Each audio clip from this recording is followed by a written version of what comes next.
Primeiramente, sobre os vereadores, quero aqui saudar a pastora Sônia e saudar todos os pastores dessa, sem dúvida nenhuma, Venteaba, tem feito um trabalho fantástico aqui no nosso município e com certeza nós somos solidários, sim, a essa proposta que está sendo desenvolvida. Recordo, no fim do nosso governo, essa entidade se implantou em Toledo com uma proposta de transformação de muitas pessoas e parabéns pelo trabalho que vocês têm desenvolvido.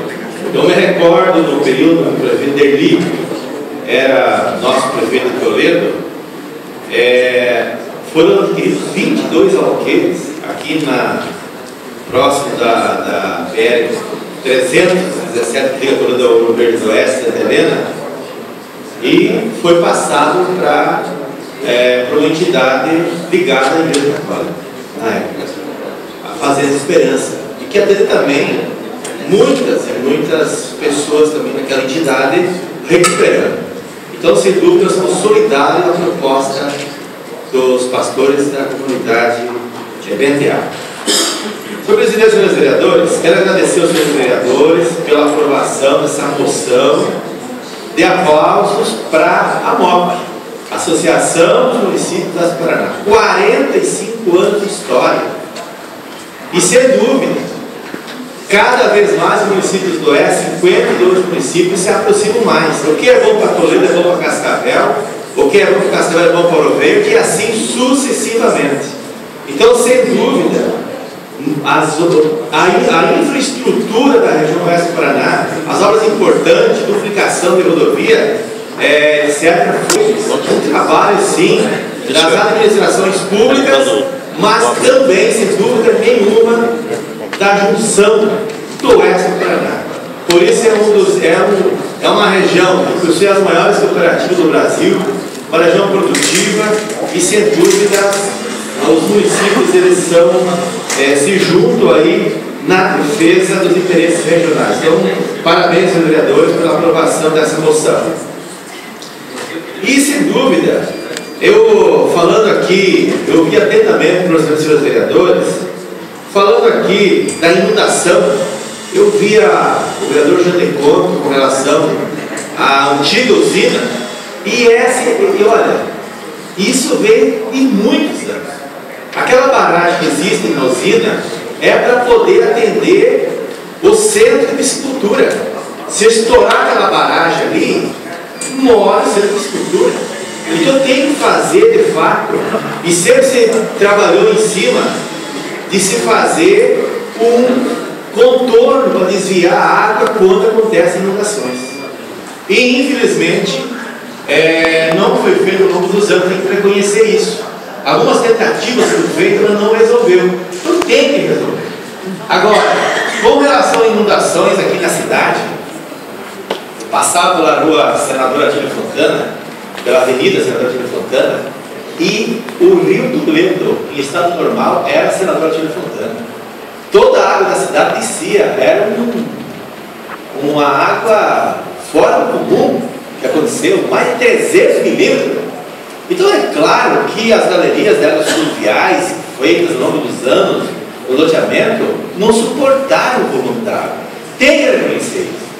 Se está tirando água em semeios, eu me recordo das creches domiciliares, quando a secretária era Carmen ainda, no tempo do prefeito Araújo, nós avançamos muito.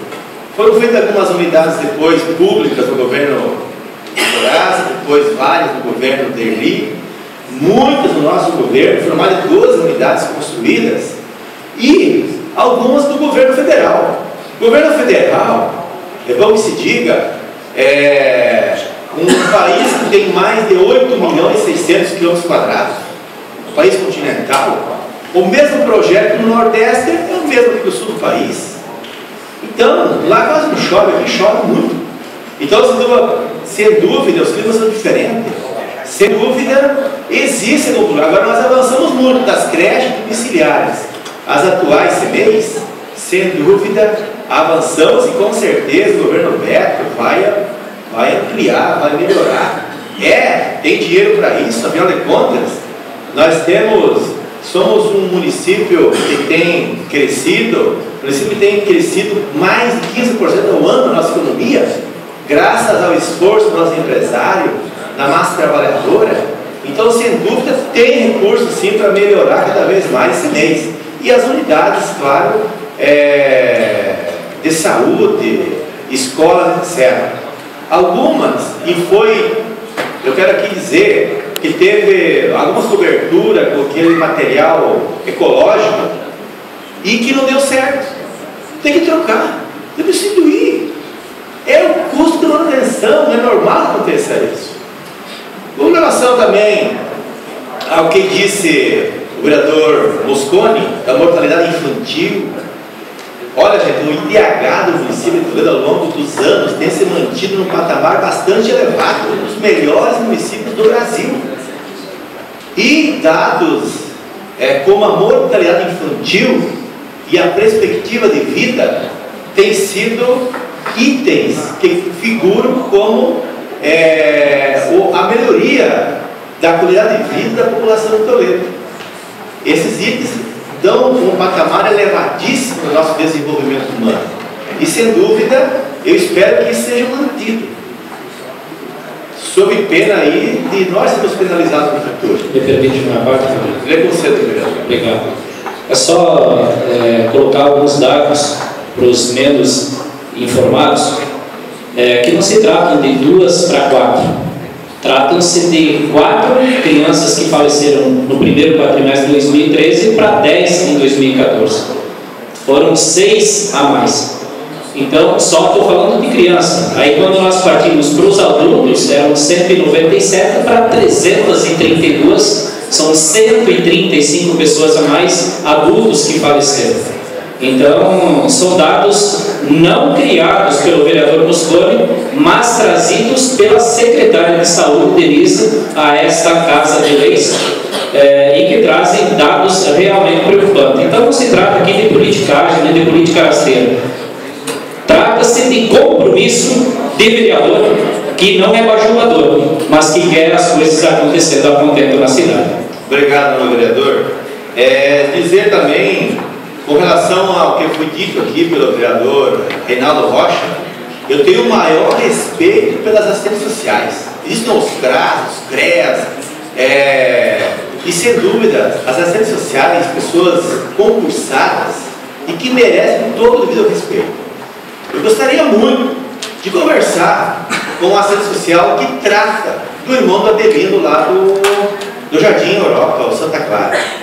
Porque da onde veio o cidadão, quanto tempo reside nessa casa, nesse casebre, nessa condição de vida precária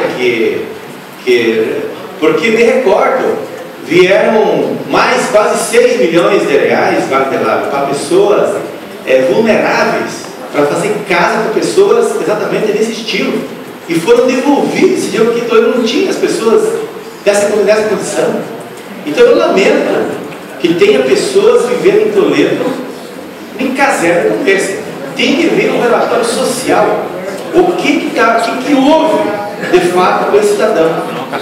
Qual é o acompanhamento do município ao longo dos anos? Então, sem dúvida nenhuma, nós gostaríamos muito de poder colaborar. Mas as redes sociais, sem dúvida, têm acompanhado e nós precisamos sim encontrar uma solução para o cidadão. Essa pessoa teve um acidente, ele morava lá em São Miguel do Iguaçu, hoje está morando aqui. Estava trabalhando lá, hoje mora aqui. Quer dizer, tem que falar com a assistência social, tem que ver o porquê que a cidadão está nessa condição. E sem dúvida, o Poder Legislativo tem condições sim de dar sua contribuição para ajudar a resolver a situação do cidadão que se encontra numa situação extremamente lamentável. Talvez, senhor presidente e senhores vereadores, a questão de remédios de saúde, infelizmente vivemos num país que tem a 3ª maior carga tributária do mundo. Já passa dos 40%, 41%. E de todo o bolo tributário, infelizmente, apenas 13% fica com o município, e desses, os municípios podem investir apenas 15% na saúde.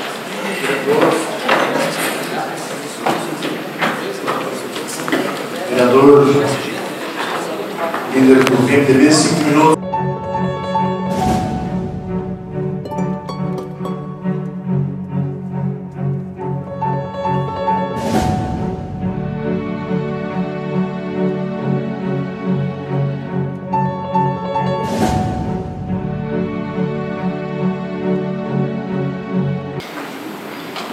Esse projeto já foi debatido na semana passada e tem agora está com segunda votação.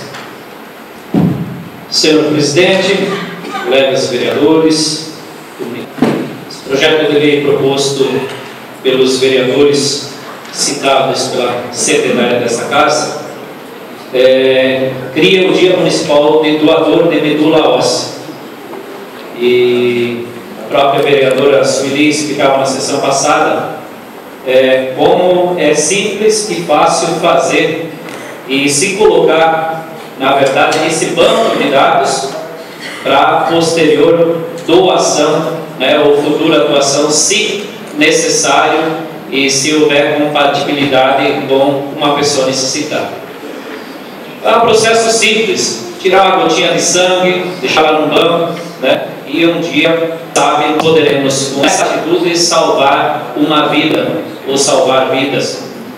Ontem, para quem assistiu o Fantástico, tinha uma matéria muito linda sobre a questão da doação de órgãos.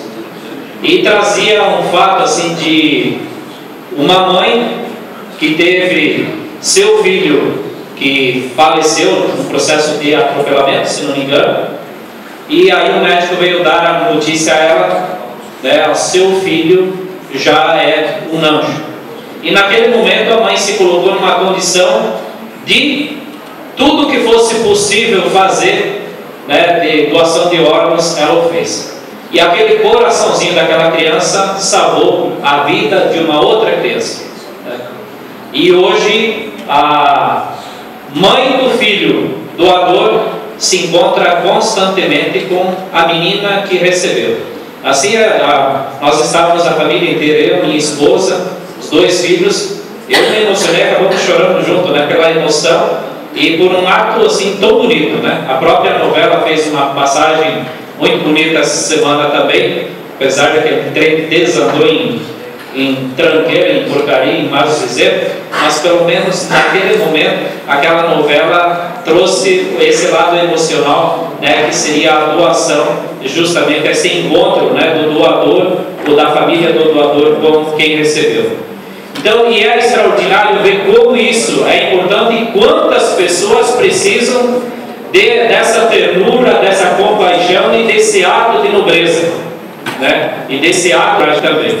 Então, que nós falávamos aqui na sessão passada, que esse projeto de lei não seja só mais um projeto de lei criando mais um dia, mas que seja um dia de fato para a gente oportunizar aos cidadãos dessa cidade, através dos veículos de comunicação, que esse banco de dados seja um banco generoso em doadores e em número de doadores que possam participar. Quem sabe aqui uns dias depois de fazer esse projeto de lei aqui e homologá-lo, quem sabe, presidente, nós poderíamos nos reunir como manifestação desta casa, todos nós irmos até um centro que possa fazer, nós todos vereadores nos tornarmos doadores. Já a vereadora Sueli já o vereador Adriano, eu não sou. Mas quem sabe, de repente, numa ação, manifestando o projeto de lei feito praticamente por todos, se nós pudéssemos, senhor presidente, de repente nos organizarmos nesse sentido e começarmos nesse ato coletivo, manifestando essa ação coletiva aí também em relação às nossas autoridades políticas, doadores também. Então, manifesto aqui esse desejo e também agradecer a primeira votação unânime dessa casa, e com certeza será hoje, e dizer que o ato de a gente se colocar à disposição da coletividade é um ato de caráter, de nobreza, e às vezes, quando a gente questiona alguns atos, senhor presidente da casa, trazendo alguns números, de repente, que podem chocar algumas pessoas, não trago aqui para denigrir governo nenhum, mas são muitas vezes números que chocam mesmo, porque são vidas que nós estamos perdendo por falta muitas vezes de atitude, por falta de estrutura, por Paulo tem movimento político, então nós precisamos agir com o coração. Aquela situação que foi trazida aqui pelo vereador BO também. Gente, nós temos estrutura na cidade para resolver problemas pontuais também. Então, esses momentos, essas datas que nós estabelecemos no calendário, não só números fictícios ou datas aí para serem lembradas, mas que sejam nações permanentes. E falava aqui na tribuna há poucos dias também, nós temos que começar a fazer isso junto com a imprensa. E a imprensa, muitas vezes, para ter essas ações, elas precisam de campanhas, e campanhas que também resultem em desprendimento financeiro para que o resultado a gente atinja ele na plenitude.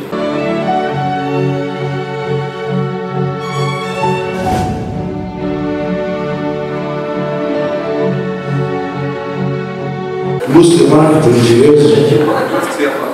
Vereador do PP, senhor, 2 minutos. Obrigado, senhor presidente.